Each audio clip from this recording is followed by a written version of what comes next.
देश की एक बहुसंख्यक आबादी है जो किसान है देश में और राज्य में, और अगर जीडीपी के लिहाज से देखें तो भी जो खेती है उसका जीडीपी में बहुत बड़ा योगदान है।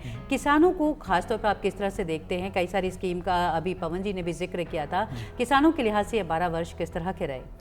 किसानों के लिहाज से भी एक बड़ा क्रांतिकारी काम तो यही हुआ कि सरकार ने जो किसान सम्मान निधि थी वो शुरू की। वो 6,000 भले ही कम लगती हो हमको यहाँ पर शहरों में बैठ कर के 6,000 कुछ भी नहीं होती, लेकिन गांव में एक किसान के लिए, एक बहुत ही जो कम आय वर्ग का किसान है उसके लिए वो 6,000 भी एक मायने रखते हैं।